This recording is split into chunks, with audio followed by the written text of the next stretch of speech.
Guys, sa halagang 5,500 magkakaroon tayo ng Gujido projector Full HD 1080p. At hindi lang yon, Android na to at mabilis-bilis yung wifi nito na supported siya ng 5 GHz or 5G connectivity. Makakapanood din tayo ng 4K at 60fps dito pagdating sa YouTube at napakalinaw ng projector na to ng 13,000 lumens. So malinaw-linaw yan. Kaya samahan nyo ako sa video ito at pag-usapan natin kung gaano siya kalinaw at anong makukuha natin dito sa projector ng Gujido. Okay guys, yung presyo nito nasa 5,500.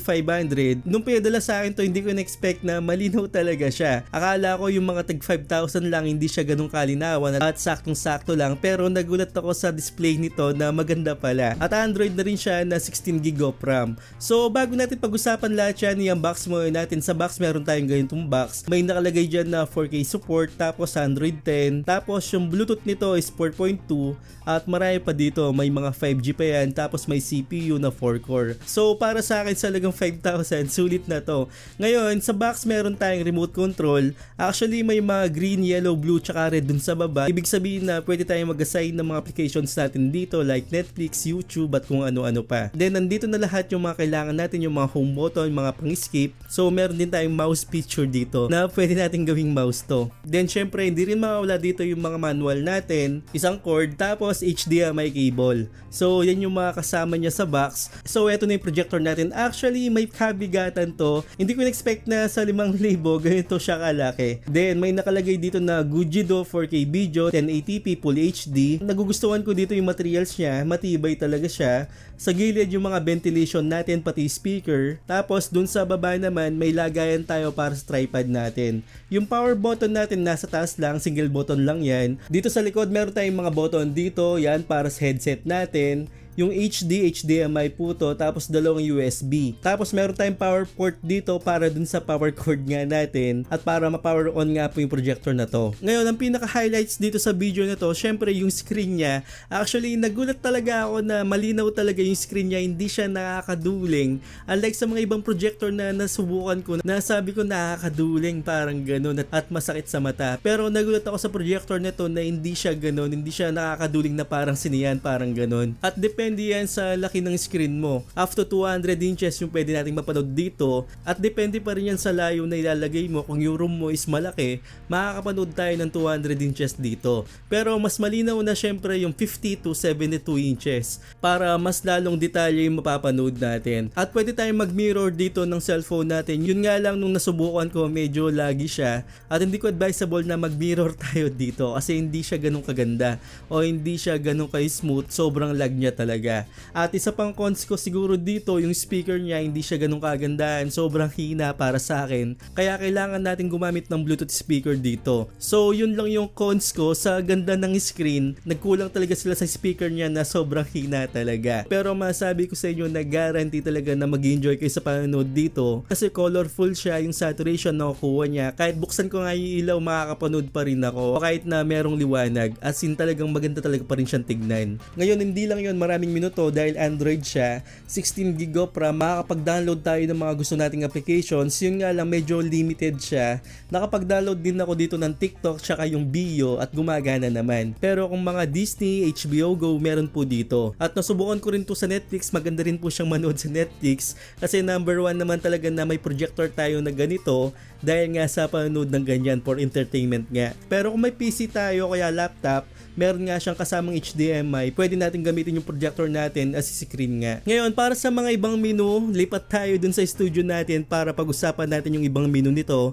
at para mas lalo yung maintindihan. At mag-iiba yung boses po natin doon kasi iba yung microphone na gamit ko, camera yung gamit ko doon. So, lipat po tayo doon. Okay, dito muna tayo sa menu niya. May makita tayong panel dito, YouTube, Netflix, USB, at saka meron tayong HD in. Akala ko dati nagkamali sila ng spell ng HD na to, pero HD in talaga yan. Para siyang HDMI, parang ganon. Then may YouTube tayo, Netflix applications. Tapos yan, marami tayong mga menu dito. Pero importante, di ba? Meron tayo dito na YouTube.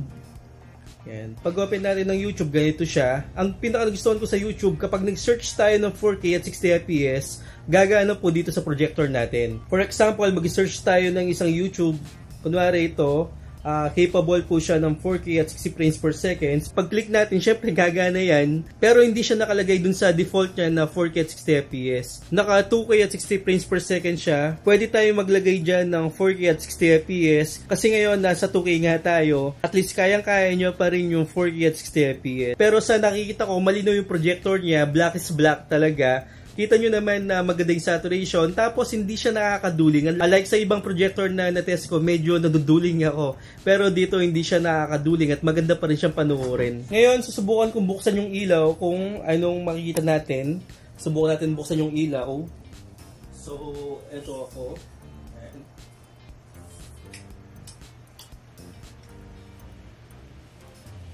So, pagbukas ng ilaw, meron pa rin tayong mapapansin dito o meron pa rin siyang image. Malinaw pa rin siya para sa akin. So, kung mapapansin nyo, yan, malinaw pa din. Yan.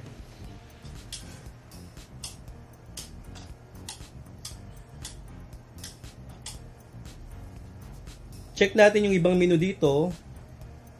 So, meron tayong Netflix applications. Punta muna tayo sa mga applications niya. Yan, meron tayong Chrome, pwede tayong mag-search ng kung ano dyan. Gallery, yung mga litrato natin sa memory card, mga ganun. Music, Play Store. Yan, may Play Store po to para makapag-download nga tayo ng gusto nating mga applications. At yung storage nito is nasa 16GB of RAM. So, pwede tayong mag-download dyan. So, meron tayong home, games, applications. TikTok, pwede rin tayong mag-download ng TikTok dito. Actually, na-install ko na to. Try natin i-open.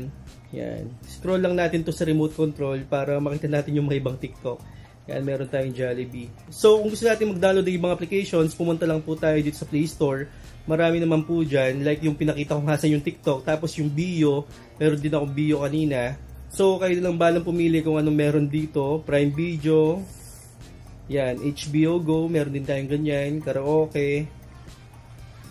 Yan, sobrang dami.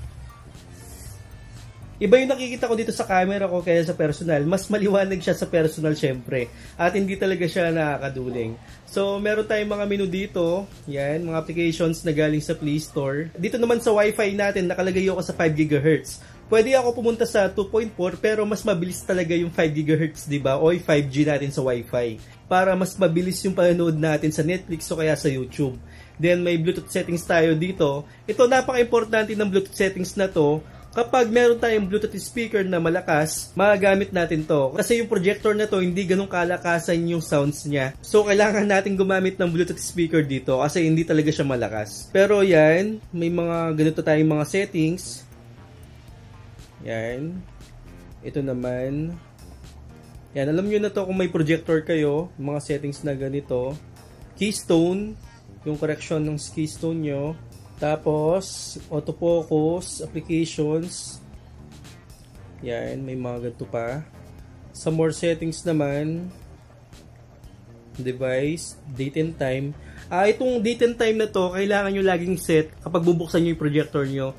Kasi hindi nyo magagamit yung wifi natin o hindi gagana yung mga ibang applications kapag hindi nakaset yung date and time. So, kailangan natin i-set lagi yung date and time natin kapag gagamitin natin itong projector na to. Ito naman sa Netflix. So, dito naman sa Netflix yan, makakapili tayo ng mga gusto nating pelikula. So, kung may Netflix account kayo, makakapanood tayo ng maayos dito. So, para sa akin, sa halagang 5,000, highly recommended ko itong projector na to. At maganda naman siya. Yun nga lang, yung sounds niya, hindi siya ganun kalakasan. Tapos, lagi natin i-set yung date and time, which is hassle para sa atin, kapag hindi nakaset exactly yung time and date natin. Pero madali lang naman. So, yan, kung gusto nyo bumili ng projector na to, yung link ilalagay ko sa description para makita nyo kung saan siya mabibili. Sa halagang 5,000, para sa akin, sulit na to. Kasi yung projector niya is malaki talaga. So, sana nakatulong ako sa inyo at huwag niyong kalimutan mag-subscribe sa channel ko at hit yung bell icon para sa mga ganitong unboxing reviews, bagong kalaman at katarantaduhan sa channel na to. So, once again, ako po si Paul. Of Desperate. But if I lay down and I play dead and I stay dead, baby, you'll get